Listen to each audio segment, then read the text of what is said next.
mwisho kabisa tumalizie na nini? khuturatu at-tabarruj.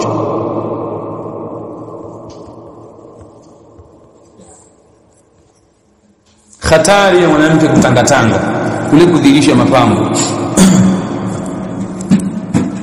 Awalan, kwanza kabisa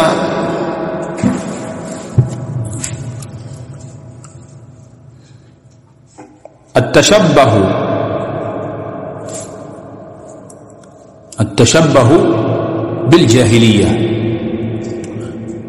بالجاهلية الأولى.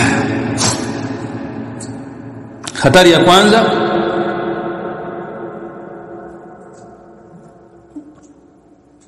mwanamke atakapotangatanga basi amejifananisha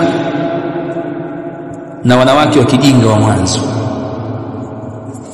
tashabbahu biljahiliyyati alula, mwanamke atakuwa amejifananisha na wanawake wa kijinga wa mwanzo, sababu wao ndio walikuwa hivyo, kama alivyosema Allah, wala tabarrajna tabarrujal jahiliyyati alula, na wala msitangitangi. Kutanga walikuwa wanatangatanga wale wanawake wa mwanzo waliokuwepo, wanawake kijinga waliokuwepo kabla ya Uislamu. Msifanye kama wao walikuwa wanafanya. Na Mtume amesema antashabbaha biqaumin fa huwa minhum, mwenye kujifananisha na watu fulani basi naye ni katika wao. Kwa hiyo mwanamke anayetangatanga huyu ni katika mwanamke mjinga, ni katika wanawake wa kijinga waliokuwepo kabla ya Uislamu. Kwenye jambo hilo anafanana nao. hiyo ni hatari ya kwanza. والخطورة الثانية, na hatari ya pili, والخطورة الثانية, na hatari ya pili min khuturati at-tabarruj, miongoni mwa hatari za kutangatanga. التبرج يؤدي أو التبرج سبب انتشار الفتنة والفساد. التبرج سبب انتشار الفتنة والفساد. التبرج سبب انتشار الفتنة والفساد.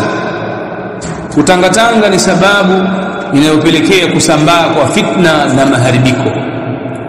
tabarruju sababu intishari alfitnati walfasad, kutangatanga ni sababu ya kusambaa na kuenea fitna katika jamii yetu na maharibiko. Mwanamke atakapokuwa anadhihirisha mapambo yake, akatoka nje ya nyumba yake akiwa amedhihirisha mapambo yake, basi mwanamke huyu ataleta fitna kubwa na maharibiko makubwa katika jamii. Na ndio maana leo hii jamii yetu imeharibika kwa sababu wanawake wanatoka nje ya majumba yao wakiwa ni mutabarrijat, wakiwa wamedhihirisha mapambo yao. Mtume alayhi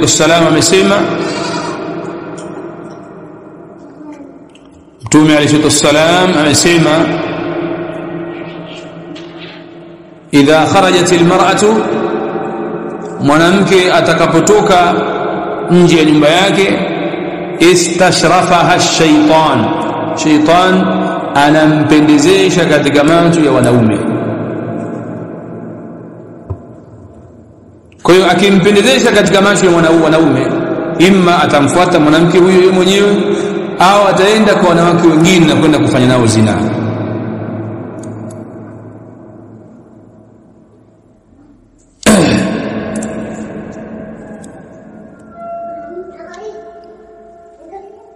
Hilo ni dhara la kwanza, au ni fitna na maharibiko, ni miongoni mwa fitna na maharibiko inajitokeza kwa sababu ya at-tabarruj, kwamba wewe mwanamke ukitabarraj unasababisha wanaume wengi kuzini,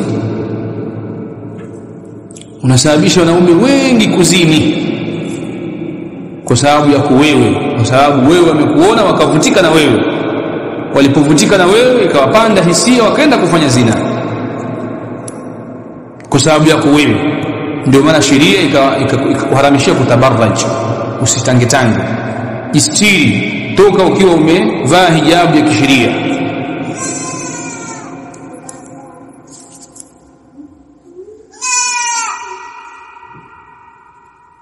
dhara ya tatu au khatari ya tatu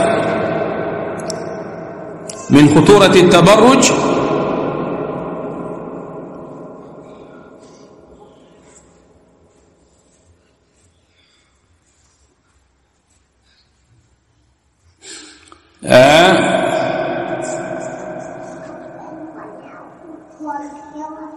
التبرج nadhani tushike na hayo hizo mbili zinatosha tashabbuh bil jahiliyyah al-ula lakini hatari ya pili sababu intishar al-fitnah wal fasad